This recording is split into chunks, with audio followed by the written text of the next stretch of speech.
시편 127편에 나오는 찬양이거든요. 솔로몬이 위에서 본 거예요. 자기의 이제 성에서 봤어요.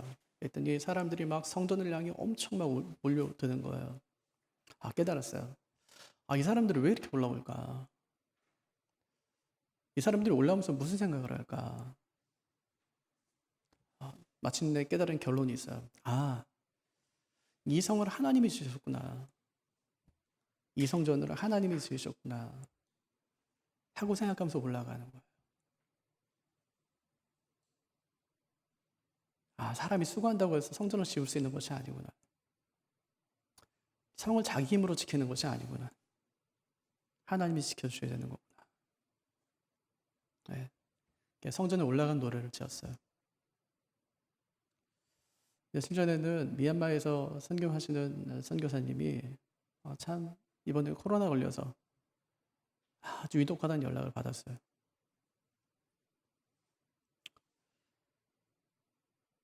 코로나에 걸렸는데 이 산소 포화도가 40밖에 안 되고 맥박이 20밖에 안 뛴대요. 2번이나 기절을 했다는 거예요. 그럼 저희 교육원 출신들 이렇게 단톡방 있거든요. 교회 교육연구회라고 해서. 네, 저희 선배예요. 그래서 올라왔어요. 이게 신문에 나온 기사가 이렇게 올라왔더라고요. 그래서 빨리 선교부에서는 이제 그 선교사님을 빨리 한국으로 이제 모셔오려고 그렇게 준비하고 있다 그래요. 생각해보니까 참 쉽지 않겠다 생각이 들었어요. 코로나에 걸렸어요. 이제 거의 죽어가요. 만약에 산소 마스크를 끼지 않으면 이제 돌아가시는 거야. 근데 거기서 그런 시설이 별로 좋지가 않으니까 빨리 이제 한국으로 모셔다가 빨리 치료해야 되겠다 이제 그래요. 근데 코로나에 걸린 사람을 비행기에 태우는 게 이게 참 쉽지 않겠다는 거예요. 어떻게 태울까요? 그분을 위해서 뭐 전용기로 보내줄 수 있는 것도 아니고 미얀마에 계신데 와야 되는데 참 어떻게 해야 될까? 그러니까 사람이 할 수 있는 것이 아무것도 없더라고요. 우리가 할 수 있는 게 아무것도 없어요. 정말 인생의 막바지, 정말 아주 큰 엄청난 환란을 당하게 되면 내가 할 수 있는 것이 아무것도 없어요. 그때 우리가 고백할 수 있는 것이 뭐냐면 하나님은 나를 지키시는 자라. 내가 나 지킬 수 없으니까 하나님 저 좀 지켜주세요. 그게 뭐 저를 살려주세요라는 차원이 아니에요. 죽어도 괜찮아요. 우리는 사나 죽으나 그것이 같은 것이기 때문에 죽어도 괜찮아요. 하지만 하나님이 지켜주셔야 돼요. 이 땅 살아가는 동안에. 또 영원까지 하나님께서 우리를 지켜주셔야 되는 것이죠. 그 믿음의 고백이 우리가 하는 고백이 되었으면 좋겠어요. 코로나 기간을 겪으면서 많은 분들이 영적인 안식을 막 취하는 거예요. 예배를 안 드려요. 네. 영적인 안식. 성경도 안 읽어요. 기도도 안 하고요. 손 놓은 지가 1년 반이 된 거예요. 너무 안식을 취했어요. 근데 하나님께서 이 코로나 기간에 우리가 정말 원하시는 것은 이런 안식을 취하는 것이 아닙니다. 영적인 전쟁을 하는 거예요. 코로나 기간 중에 나를 자꾸만 하나님께로부터 멀어지게 하려는 그 마귀와 영적인 전쟁을 계속해 가는 거예요. 근데 많은 분들이 다 넘어지고 말아요. 교회들이 다 반토막 났어요. 요즘에는요, 목사님 교회 몇 명 모여요? 그러면은 예전에 300명 모였는데요, 지금 150명 모여요. 그래요. 나머지 150명은 어디 갔는데요? 몰라요. 회복돼 봐야죠.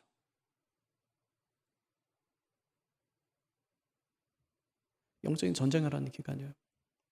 누구하고 하냐면 마귀하고요. 영적인 전쟁이 무서운 것은 마귀와 우리가 전쟁을 해야 되기 때문에 그것이 무서운 것입니다. 만약에 눈에 보이는 어떤 육체적인 전쟁과 전쟁을 한다면 누구의 도움도 뭐 구할 수 있겠죠. 하지만 나를 도울 사람이 한 사람도 없어요. 내가 스스로 내 자신을 믿음을 지키지 않으면 그럼 누가 나서서 내 믿음을 지켜주거나 도와주지 않는단 말이에요.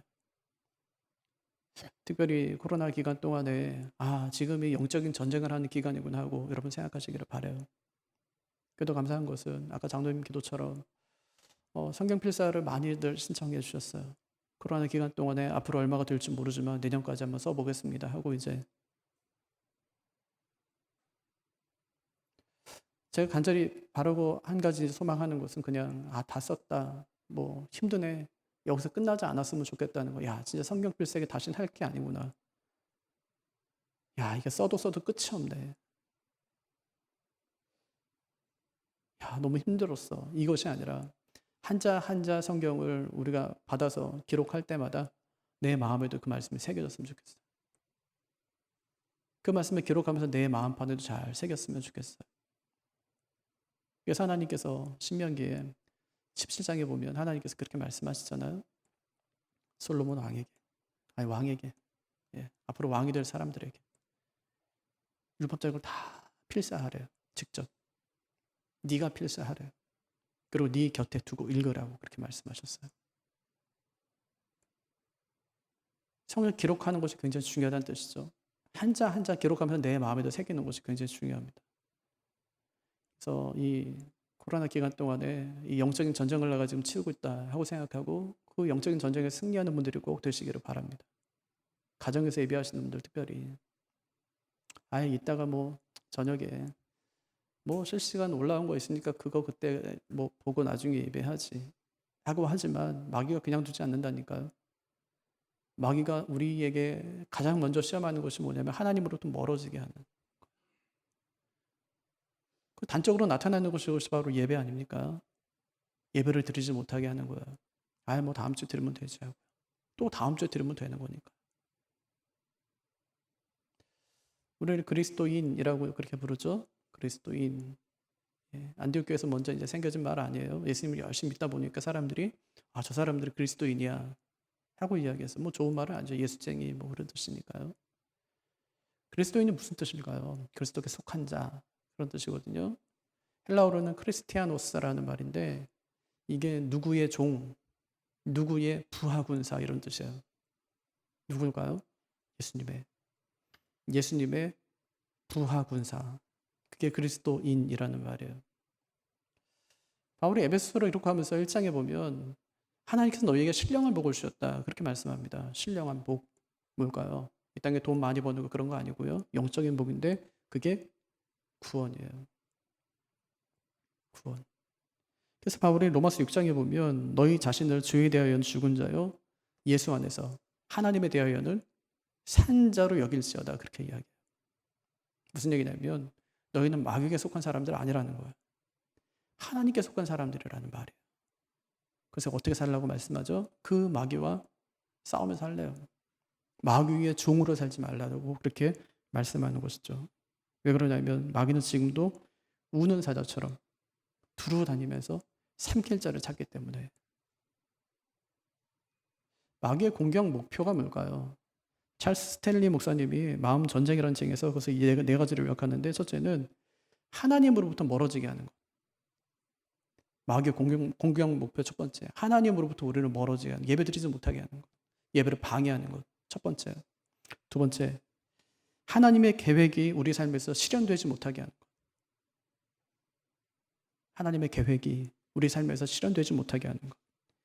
그래서 하나님이 우리에게 주시는 은혜와 복을 자꾸만 가로막는 것입니다. 마귀가. 세 번째는 우리의 삶에서 하나님의 영광이 드러나지 못하게 하는 것. 마지막 네 번째는 우리의 삶을 파괴하는 것입니다. 그렇게 하기 위해서 마귀가 공격하는 방법이 뭘까요? 그 목표를 이루기 위해서 하는 방법. 유혹하는 거예요. 오늘 말씀 11절에 보면 마귀의 간계라고 나오죠? 마귀의 미혹이에요. 마귀 유혹이죠. 그렇게 살지 못하도록 마귀가 우리를 미혹하는 것입니다. 그래서 성경은 사탄의 공격에 대응하기 위해서 어떻게 하라고 말씀하냐면 베드로전서 5장 8절과 9절을 보면 근신하라 깨어라 너희 대적 마귀가 우는 사자같이 두루다니며 삼킬 자를 찾나니 너희는 믿음을 굳게 하여 그를 대적하라. 첫 번째 뭐래요? 깨어라. 두 번째 근신하라. 세 번째 믿음을 굳건하게 하라. 네 번째 대적하라. 이게 다 완전가고 명령형이거든요. 지금까지 그렇게 살지 않았지만 앞으로는 그렇게 살라는 거예요. 근신하라. 셀프 컨트롤이잖아요. 자기 통제하는 거예요. 여태까지는 그렇게 네 자신을 스스로 통제하지 않고 살았지만 이제는 통제하며 살라. 그렇게 말씀해요. 정신 차려란 말이에요. 술 취한 상태가 아니라 멀쩡한 상태. 그게 근신하는 거예요. 깨어라. 그렇게 얘기해. 영적인 잠 자지 말라. 그런 말이죠. 너희의 믿음을 굳건하게 하라. 그렇게 말씀합니다. 믿음을 굳건하게 하라. 그리고 마지막은 그를 대적하라. 그렇게 말씀합니다. 대적하라는 말은 자기 자리를 잘 지키는 거라고 그렇게 말씀드렸죠. 대적하는 거, 자기 자리 잘 지키는 것이죠. 야고보서 4장 7절에도 마귀를 대적하라. 그리하면 너희를 피하리라 하는 말씀이 있습니다. 오늘 말씀도 마귀의 미혹에 대적하기 위해서 마귀를 대적하라. 그렇게 말씀해요. 어떻게 해요?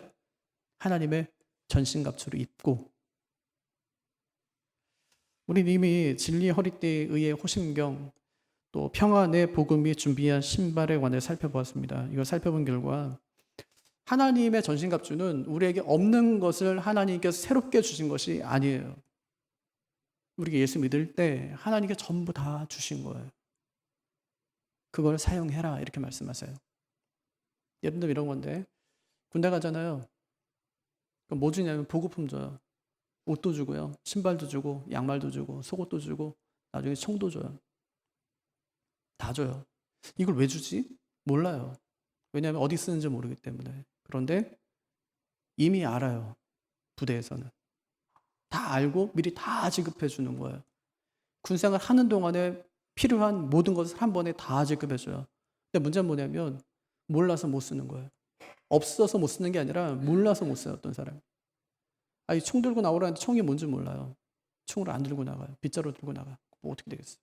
신발 줬는데 신발 안 신고 나가요. 어딘 돈인지 모르는 거예요. 그래서는 안 되겠죠. 그죠? 마찬가지라는 거예요.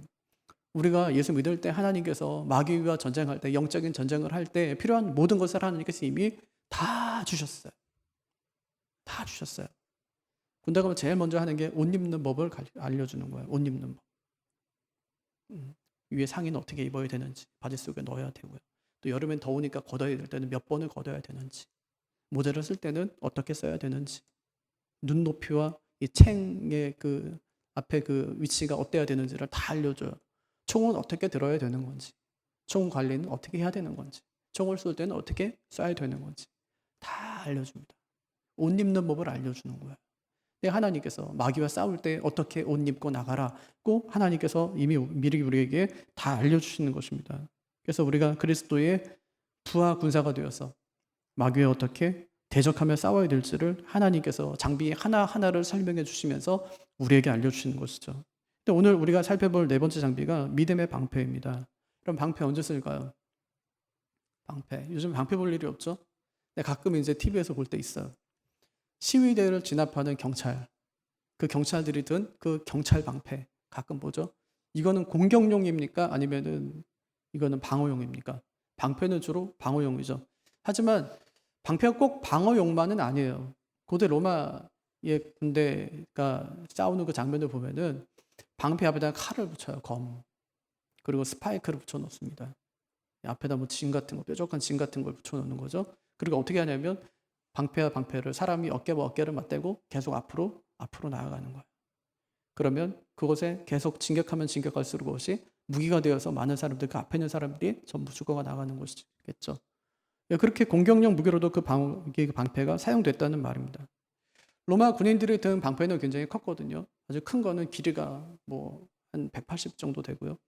폭이 한 90 정도 되고요. 그보다 좀 작은 것은 120에 60 정도 되는 것도 있고요.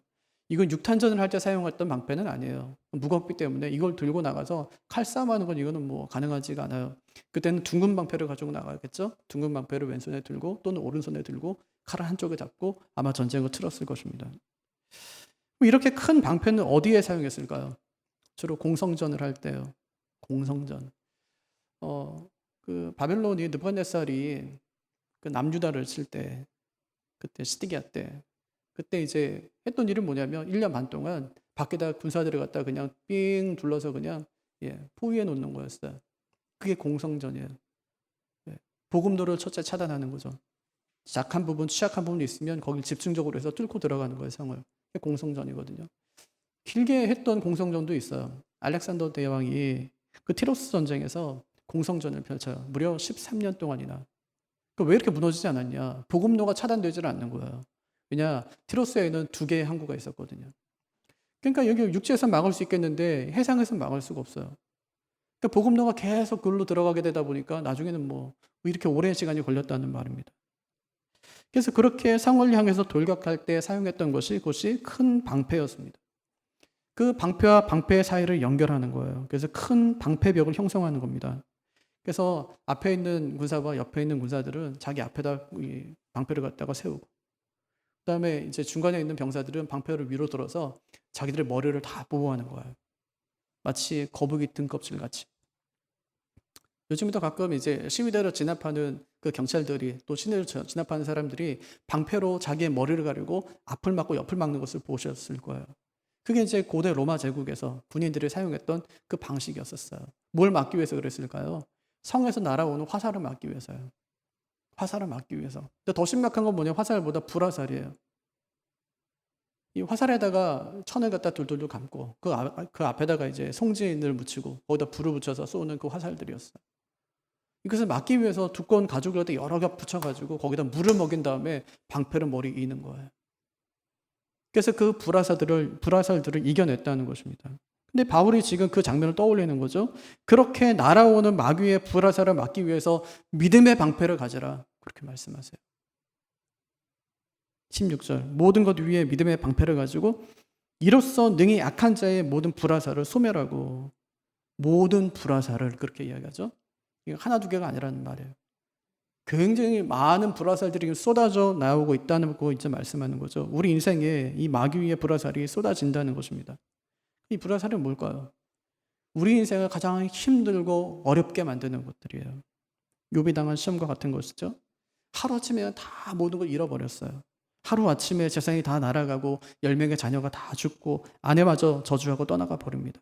하루아침에 그냥 거지꼴이 된 거예요. 아, 이제 내 인생 끝났구나. 완전한 절망 상태가 된 것입니다.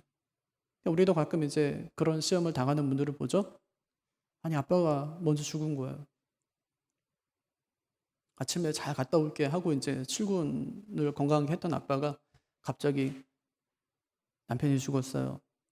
아버지가 돌아가셨어요. 하는 소식을 듣게 되는 거예요. 어느 날 갑자기 자식이 죽는 겁니다. 감기인 줄 알고 그냥 병원에 갔는데 급성 백혈병이래요. 합병증으로 거기다가 갑자기 급성 폐혈증까지 왔어요. 감기 고치려고 갔다가 그 다음날 죽었어요. 그 다음날 병원에서 밤새도록 그 자매를 지키는데 그 엄마가 그래요. 목사님, 저는 하나님이 이 아이 데려가면 저는 교회 안 나옵니다. 교회 안 나오겠대요. 하나님이 어떻게 그럴 수 있냐고. 6개월 되면 이제 결혼해야 되거든요. 자기 동생이 하나 있는데 발달장애예요. 이 아이 평생 이 자매의 그 결혼 조건이 뭐냐면 이 아이를 평생 돌보는 거예요. 신랑 될 사람도 오케이 좋다 그래서 이제 결혼 약자까지 잡았는데 하루아침에 그렇게 됐어요. 그래요. 아니 대기실에 앉았는데 하나님 어떻게 이럴 수가 있습니까? 저 진짜 하나님 안 믿습니다. 내 딸 데려가면 해보세요. 전 진짜 하나님 원망하고 저주할 겁니다.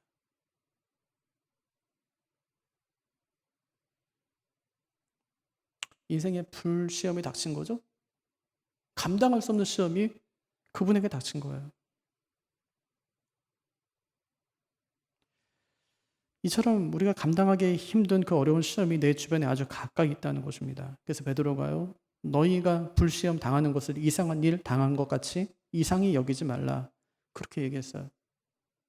이런 시험이 너에게 닥치는 것이 이상한 일을 당한 것 같이 그렇게 이상하게 여기지 말라는 거예요. 왜냐하면 마귀가 우는 사자와 같이 두루다니며 삼킬 자를 찾기 때문이다. 그래서 하는 말이 근신하라, 깨어라. 그렇게 말씀하는 겁니다. 왜 그럴까요? 왜 베드로가 근신하라, 깨어라, 믿음을 굳건하게 해라, 대적해라. 왜 그렇게 이야기할까요? 그가 마귀의 불시험이 한번 넘어졌기 때문이에요. 예수님이 제가 만찬 때 제자들을 불러놓고 자신의 죽음에 대해서 이야기하셨어요. 그때 제자들이 한 것이 뭐냐면 누가 크냐는 거였어요. 누가 예수님의 옆에 있을 자냐. 그때 예수님께서 그들에게 말씀하세요. 사탄이 밀 까부르듯 하려고 너희를 내게 요구하였으나 청구했다는 말이에요. 나는 너희를 위해서 기도했다. 그렇게 말씀하세요. 마귀 와서 그랬다는 거예요. 내가 이 사람들을 밀 까부르듯 하라고. 다 뒤집어 놓겠다는 거예요. 여태까지 예수님과 있었던 모든 기억들, 추억들, 믿음들을 다 뒤집어 놓겠다는 거예요. 허락해달래요. 그때 예수님께서 하신 말씀이 내가 너희를 위해서 그때 기도했다는 거예요. 그래서 베드로가 하신 말씀이 뭐냐면 이 사람들을 담대하게 하라 그렇게 얘기했어요. 담대하게 하라. 베드로 그 말을 잊지 않죠? 잊지 않아요. 그래서 베드로 전서와 후서를 쓰면서 불시험을 당했을 때 이상한 일 당한 것처럼 여기지 말라 그렇게 말씀해요. 이상한 일로 여기지 말고 담대히 서서 믿음으로 뚫고 나가라 그렇게 말하는 것입니다. 그걸 잘하는 사람이 욥이에요. 욥이 불시험을 당했을 때 그 했던 고백이 뭐죠? 욥기 23장 10절. 내가 가는 길을 그가 아시나니 그가 나를 단련하신 후에는 내가 순금같이 되어 나오리라. 그는 지금 자신이 당하는 불시험이 연단의 과정 속에 있다는 것을 알았습니다. 하지만 깨닫는다고 상황이 좋아지는 것은 아니에요. 믿음으로 살아도 지쳐요. 믿음으로 살아도 지친다고요. 욥이 결국 하나님 원망합니다. 이게 뭡니까? 하나님 이게 뭡니까? 내가 그동안 하나님 앞에 살았던 것을 하나님 잊으셨습니까? 저거 변론 좀 합시다 그래요. 변론 좀 하자. 얘기 좀 하자는 거예요. 저거 대화 좀 합시다. 나와보세요. 그가 욥기 23장에서 했던 고백은 진심이었어요. 그가 나를 단련하신 후에는 내가 순금이 되어 나오리라. 진심이었어요. 하지만 그 마음이 오래 지속되지 못하더라 하는 거예요. 욥이 하나님과 변론하자고 하는데 말이 좋아서 변론을 이제 따지겠다는 거예요. 하나님 좀 나와보세요. 내가 좀 따지겠습니다. 뭔데요 하나님? 그동안 내가 어떻게 사는지 아시면서 왜 어떻게 나한테 이럴 수가 있습니까? 제가 무슨 잘못을 했습니까? 이상한가요? 저는 하나도 이상해 보이지가 않아요. 우리 욥이 어떻게 살아왔는지를 우리가 성경을 통해서 보았지 않습니까? 지극히 자연스러운 태도처럼 보여요. 욥이 그동안 오래 참은 거예요. 마치 만약 우리 같았으면은 1장에서 아들, 딸 죽였을 때 그때 당장 하나님 어떻게 나한테 이럴 수 있습니까? 2장에서 자기의 생명 건드렸을 때 어떻게 하나님 나에게 이럴 수 있습니까? 그렇게 했을 거예요. 하지만 욥은 인내합니다. 부단히 인내하고 또 인내하고 또 인내하다가 하나님께 대화 좀 합시다. 말 좀 합시다. 그렇게 이야기하는 거예요. 마침내 욥기 후반에 하나님이 욥과 대면하죠. 그때 욥이 하나님을 만난 다음에 했던 고백이 것입니다. 내가 주께 대하여 귀로 듣기만 하였사오나 이젠 눈으로 주를 배움나이다. 어떻게 했대요? 이제까지는 주를 귀로 듣기만 했다는 거예요. 근데 이제는 주님을 눈으로 배움나이다. 어떻게 바뀌는지 보세요. 욥이 잘못한 게 없어요. 그냥 열심히 신앙생활한 것밖에 없어요. 그런데 그런 자신의 신앙을 욥이 뭐라고 얘기하냐면 오디오 신앙이라고 얘기해요. 귀로 듣기만 하였다는 거예요. 귀로 듣기만. 지금까지 내가 주께 대하여 귀로만 들었다. 그것이죠. 우리도 그러지 않습니까? 우리 중에도 아마 오디오 신앙이 굉장히 많을 거예요. 밤낮 그냥 남의 간증 들으면서 신앙생활 하는 거예요. 남이 예배한 얘기, 남이 기도한 얘기, 남이 성경 읽은 얘기, 남이 하나님 만난 얘기. 이걸 듣고 신앙생활을 해요. 진짜 하나님 살아계시나 보네. 왜냐하면 제가 저렇게 하나님 만났으니까. 야, 기도하면 진짜 엄청난 놀라운 역사를 하나님께 일으키시네. 저 사람이 나은 걸 보니까. 이렇게. 오디오 신앙이죠. 귀로 듣기만 하는 거예요. 자기 얘기가 없어요. 욥이 그렇게 믿다가 어느 날 하나님 만나게 되었습니다. 하나님, 나 좀 봅시다. 나랑 얘기 좀 합시다. 했더니 하나님께서 그에게 나타나서 그만 말씀하세요. 오디오 신앙이 이제 무슨 신앙으로? 비디오 신앙으로 바뀐 것이죠. 하나님을 만나고 나니 그의 인생의 모든 문제가 한 번에 해결된 것입니다. 여러분, 욥과 같은 시험이 만약에 정말 여러분에게 찾아온다면 우리는 어떻게 하겠습니까? 하루아침에 모든 재산 다 날아가고 자식 다 죽고 아내마저 저주고 떠나고 여러분은 만약에 죽을 병에 걸렸다면 어떻게 하시겠어요? 길거리에 주저앉아가지고 여러분은 거기서 무엇을 하겠습니까? 그 자리에서 자리 펴고 구걸해서 먹고 살겠습니까? 아니면 자기가 태어난 날을 저주하며 하나님 원망하겠습니까? 그때 욥은 1장 20절 그 자리에서 일어나 겉옷을 찢고 머리털을 밀고 땅에 엎드려 예배하니라. 예배버려요. 인생의 가장 극심한 고난이 자기에게 찾아왔는데 근데 머리털 밀고 옷을 다 찢고 나서 하나님께 예배버려요. 그냥 2장 1절 욥은 모든 일에 입술로 범죄하지 않았다. 범죄하지 않아요. 마귀가 그를 넘어뜨리려고 불화살을 쐈지만 그는 화살에 맞아 죽어가면서도 믿음을 잃지 않습니다. 그가 하나님께 하던 대로 그대로 하는 거, 땅에 엎드려 하나님께 예배하고 입술로 범죄하지 않다라는 거예요. 만약에 마귀가 욥에게 날린 그 불화살을 우리에게 날린다면 우리는 그 불화살을 어떻게 막아낼 수 있을까요? 욥처럼 얼른 믿음의 방패 뒤에 숨는 거예요. 큰 믿음의 방패 뒤에 숨어버리는 거예요. 다윗처럼. 주는 나의 방패시오. 주는 나의 도움이시오. 욥처럼 땅에 엎드려 예배하는 것이고 욥처럼 이 모든 일에 입술로 범죄하지 않는 것입니다. 오늘 바울이 그것을 말하는 거예요. 너희에게 감당할 수 없는 환난이 닥쳤느냐? 그렇다면 믿음의 방패를 가지라. 가지라. 입이 좋으니까 그거 들라. 그렇게 말씀하는 것이죠. 믿음의 방패를 높이 들고 마귀의 불화살을 막아내라. 그렇게 말씀하는 것입니다. 바울은 그 방패의 이름을 믿음이라고 그래요. 믿음이 뭘까요? 믿음. 우리가 신앙생활하면서 가장 많이 듣는 단어 중에 하나가 믿음이에요. 믿음 생활 잘해야지. 믿음을 좀 가져야지. 믿음이 좀 커져야지. 믿음이 왜 그래? 믿음 얘기죠. 그 믿음이 뭔데 이처럼 엄청난 불화살을 막아낼 수 있다는 것입니까? 제가 전신갑주 설교하면서 좋은 게 하나 있어요. 교회에서 가장 많이 사용하는 그 단어들에 대한 정의를 다시 한번 새기는 거예요. 진리가 무엇인지, 의가 무엇인지, 복음이 무엇인지 3번에 걸쳐서 같이 나눴어요. 오늘은 믿음에 대해서 정의를 내릴 차례입니다. 믿음은요, 많은 사람들에게 힘과 용기를 주는 단어입니다. 거의 모든 사람이 일상생활에서 사용하는 아주 익숙한 단어이기도 해요. 아마 모든 설교에서 단 한 번도 빠지지 않는 단어가 있다면 믿음이라는 단어일 것입니다. 그럼 그 믿음이 뭘까요? 신학에서는 이 믿음을 말할 때 첫째는 지적인 동의로서의 믿음, 두 번째는 확신과 소신으로서의 믿음, 세 번째는 신뢰로서의 믿음을 이야기해요. 하지만 믿음의 범주는 이것보다 훨씬 더 크고 넓습니다. 이 외에도 믿음은 더 세분화할 수 있죠. 알리스터 맥그레스가 지성의 제자도라는 책에서 신앙과 믿음에 대해 언급하면서 이렇게 정의해서 신앙이란 누구를 신뢰하는가 하는 관계적인 것이고 믿음이란 나는 무엇을 생각하고 있는가 하는 사상적인 것이다. 하나는 관계적인 것이고 하나는 사상적인 것이다. 그렇게 정의를 했습니다. 아마 우린 이런 말을 들으면 굉장히 생소할 거예요. 왜냐하면 우리의 믿음은 누가 가르쳐 준 것이 아니라 스스로 만들어낸 믿음이기 때문에 그렇습니다. 스스로 만들어낸 믿음이기 때문에. 무슨 얘기냐면 믿음은요, 정말로 스스로 정의하는 거예요. 예를 들어 볼까요? 야이로의 믿음이 어떤 믿음이죠? 예수님이 내 집에 오시기만 하면 내 딸이 살아날 것입니다. 그 믿음이에요. 다른 거 없어요. 내 딸이 죽었더니 살았더니 상관이 없어요. 지금 상황은 전혀 상관이 없어요. 그냥 예수님이 내 집에 오시기만 하면 내 딸은 살아날 것입니다. 그러니까 예수님을 모시고 자기의 집에 가면서도 한 번도 예수님을 재촉하지 않아요. 왜? 예수님이 지금 내 집에 가고 있으니까. 중간에 혈루증 앓던 여인이 예수님 붙잡거든요. 누가 내 몸에 손을 댔냐? 주님, 제가 됐습니다. 제가 앓고 있던 그동안 고통당했던 병이 고쳐졌습니다. 예수님께서 거기서 상담하고 계세요. 답답한 일 아니에요?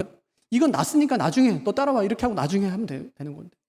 다 듣고 있는데도 야로가 한 번도 주님 빨리 가시죠. 내 딸이 지금 죽게 되었습니다. 지금 급한 게 이게 아니지 않습니까? 하질 않아요. 왜냐? 그의 믿음은 주님이 내 집에 가시기만 하면 내 딸은 살아날 것이라는 믿음이 그에게 있었던 거예요. 자기 스스로 가진 믿음이죠. 반대의 경우도 있어요. 백부장. 자기 하인이 중풍병에 걸렸어요. 예수님께서 가시겠대요. 오지 말래요. 주님 말씀하시기만 하면 내 집에 오시지 않으셔도 내 하인이 낫겠습니다. 이스라엘은 이만한 믿음을 본 적이 없다. 반대의 믿음이죠. 내 집에 오시지 않아도 괜찮습니다. 주님께서 말씀하시기만 하면. 바디메오는요. 주님께서 내가 소리치는 그 말을 들으시기만 하면이에요. 다윗의 자손 예수는 나를 불쌍히 여기소서. 이 말을 주님께 들으시기만 하면 내 눈이 띄어줄 수 있다는 믿음을 그가 가진 것이죠. 믿음을 어떻게 정의할 수 있을까요? 내가 스스로 만들어낸 믿음이에요. 어떤 사람은 내 집에 오시기만 하면 낫겠습니다 하는 믿음을 가진 거고, 내 집에 오시지 않아도 말씀만 하시면, 내가 외치는 소리를 듣기만 하셔도 각자의 믿음을 사람들이 갖고 있는 것이죠. 아마 우리에게도 그렇게 믿음의 모양들이 전부 다를 것입니다. 우리 전부 다를 거예요. 그래서 우리가 믿음은 이거다, 저거다 이렇게 이야기해봐야 믿음의 정의를 내리는 사람들의 숫자만큼 믿음의 정의도 많아질 거예요. 그래서 찰스 스탠리 목사님이, 스펄전이 이렇게 이야기했어요. 믿음을 설명하기 쉽다고 생각할지 모른다. 사실이다. 하지만 당신의 설명으로 많은 사람을 더 혼동시키는 일은 더 쉬운 일이다. 설명이 안 된다는 말이에요, 믿음이. 설명하려고 하면 할수록 내 설명으로 인해서 믿음은 더욱더 혼동스러워질 것이다. 그런 얘기입니다. 그래서 옛날 어른들이 묻지 말고 덮어놓고 믿어라. 그렇게 얘기했어요. 뭘 그렇게 따지냐. 믿으면 되지. 뭐 이렇게 복잡하냐는 거예요. 하나님 살아계신다. 하나님이 하시는 대로 그냥 두면 되지. 기도했으면 그냥 덮어놓고 하나님이 사시는 대로 살아가면 되지. 뭘 그렇게 염려하냐. 그렇게 얘기했어요. 처음에는 그냥 무슨 말이야 했는데 시간이 지나면 지날수록 느껴지는 것이 그 정말 깊은 믿음이라는 거예요. 그 정말 깊은 믿음의 고백이라는 것입니다. 그럼 왜 믿음을 정의하기가 어려울까요? 우리가 국어사전에서 배웠듯이 믿음이 추상명사이기 때문에 그래요. 손에 잡히지 않는 것이 추상명사 아니에요? 안 잡혀요. 믿음도 그렇고 소망도 그렇고 사랑도 그래요. 잡히질 않아요. 그러니까 없는 거냐? 있어요. 근데 뭐라고 설명하기가 어려워요. 왜? 내 손으로 잡고 내 눈으로 보질 못하기 때문에. 근데 성경은 믿음을 추상명사로 두질 않습니다. 이것을 관념적으로 놔주지 않는다는 뜻이에요. 그 얘가 히브리서 11장 1절이죠. 믿음은 바라는 것들의 실상이요. 보이지 않는 것들의 증거니. 믿음을 실상이라고 합니다. 추상이나 허상이 아니라는 말이에요. 확실히 붙잡을 수 있는 것이라는 말입니다. 믿음은 증거래요. 마치 법정에서 증거물로 채택할 수 있는 그 증거가 믿음이다. 그렇게 이야기하는 것이죠. 그럼 믿음은 개념이 아닙니다. 우리가 직접 만지고 사용할 수 있는 도구가 믿음이에요. 여러분도 믿음이 보이시나요? 제 눈에도 보여요. 어떤 사람이 믿음이 잘하는 것이 눈에 보여요. 그 사람의 말과 행동을 통해서, 삶을 통해서 믿음이 증거되고 보여져요. 그게 허상이 아니라 실상이더라고요. 눈에 보여지니까 만져져요. 알 수 있겠어요. 증거죠. 그 사람 삶을 보니까 믿음이 있는 거예요. 믿음의 말을 하기 시작하고 믿음의 행동을 하기 시작하는 겁니다. 이런 행동을 통해서 추상적이었던 믿음을 실상이 되게 하고 눈에 보이지 않던 것들을 보이게 하는 믿음의 증거가 되게 하는 것이죠. 근데 참 희한하게도 믿음을 유지하는 것이 그렇게 어려워요. 아니, 어떤 분이 딸 때문에 너무 큰 아픔을 겪었어요. 자기 딸 얘기를 들려주는데 듣는 애는 정말 답답한 거, 어렵고 답답해요. 평생 하나님을 섬기며 믿음으로 산 분입니다. 하나님이 내 딸을 왜 그렇게 힘들게 하는지 모르겠습니다. 그렇게 하면서도 계속 자기는 하나님은 그래도 믿는데요. 하나님께서 분명히 알지 못하는 그 계획을 그 딸 가운데 가지고 계실 거라고 자기는 믿는데요. 그 일을 할 때마다 고맙다는 생각이 들었어요. 야, 그래도 참 어렵고 힘든데 이 상황이면 하나님 원망할 만도 한데 그렇지 않고 믿음을 지켜가는 그 모습이 고맙구나 하는 생각이 들었어요. 그런데 그렇게 하다가도 갑자기 자기 탓을 하는 거예요. 제가 너무 믿음이 없어서 그런 것이죠. 저 때문에 제 딸이 그렇게 힘든 거겠죠, 목사님. 그렇게 하는 거예요. 믿음으로 어떻게든 살아보려고 애쓰는 중간중간에도 사탄이 계속해서 그 속을 파고들면서 의심의 씨앗을 계속 뿌리고 있는 것입니다. 사탄이 하와에게도 그랬어요. 하나님이 참으로 너희에게 동산 모든 나무 열매를 먹지 말라고 하시더냐. 사탄이 우리의 믿음을 공격합니다. 우리의 마음과 생각에 의심을 붙이기 위해서 불신앙을 자꾸 유도하는 거예요. 오늘도 마찬가지죠? 요즘에도 그래요. 성경에 주여 주여 하는 자마다 다 천국에 갈 수 없다고 하는데 너 천국 갈 자신 있어?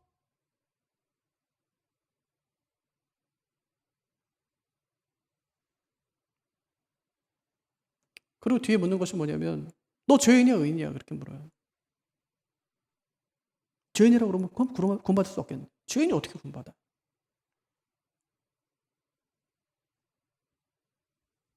그럼 물어보세요. 너는 그럼 의인이야 죄인이냐? 자기 의인이라고 대답하나요? 그럼 구원받을 수 없겠네. 지금 의인이 아니라 죄인을 구원하러 왔으니까. 사탄이 계속해서 우리를 미혹하는 것입니다. 스테반이요 딱 한 번 설교하고 죽었어요. 스테반 한 게 뭐 있어요? 설교 딱 한 번 하고 죽었어요. 제일 긴 설교. 사도행 7장에 나와요. 말이 숨겨지.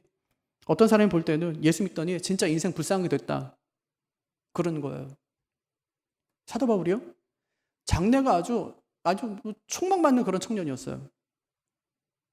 근데 예수 믿고 망했어요. 세상적으로 볼 때는 신분, 학벌, 줄이 아주 탄탄한 사람이었습니다. 하지만 예수 믿고 감옥 가요. 감옥에서 그냥 죽는다니까요. 이걸 보면 마귀가 그러는 거예요. 예수 잘 믿더니 그 꼴이 뭐냐. 교회 열심히 다니더니 그 꼴이 뭐냐. 그렇게 얘기하는 겁니다. 코로나가 끝나지 않자 믿음 없는 남편이 그러는 거예요. 하나님 살아계신다며. 근데 지금 뭐 하신대? 예배도 못 받으시고. 교회 불이 나잖아요. 난리가 나는 거예요. 하나님이 계신 집에 어떻게 불이 나? 하나님 살아계신 거야? 이처럼 우리는 정죄의 화살을 맞으면 맥을 못 춥니다. 그냥 시름시름 앓다가 죽어버리는 거예요. 그럼 그렇지, 언제 내 인생이 풀린 적이 있어. 하지만 성경은 우리를 그리스도 안에 있는 사랑에서 그 어떤 것도 끊을 수 없다, 그렇게 이야기합니다. 어떤 사람이 나타나서 네 같은 게 무슨 천국 가겠냐고 할 때 그 정죄의 화살을 주님께서 대신 맞으시고 우리의 모든 죄를 당신이 짊어지고 십자가에 못 박혀 죽으시는 거예요. 그래서 우리가 의인된 것 아닙니까? 우리가 잘나서 내 의의 옷을 입고 하나님 자녀가 된 것이 아닙니다. 예수님이 벗어서 입혀주신 그 의의 옷을 입고 하나님의 자녀가 되고 천국에 가게 되는 것이죠. 그래서 어떤 사람이 너 같은 게 무슨 천국 갈 수 있어? 이러면 네, 저는 그래도 천국에 갑니다. 제 의로 가는 것이 아니라 주님의 의로 갑니다. 이렇게 당당하게 말할 수 있어야 합니다. 이것이 믿음의 방패가 주는 힘이에요.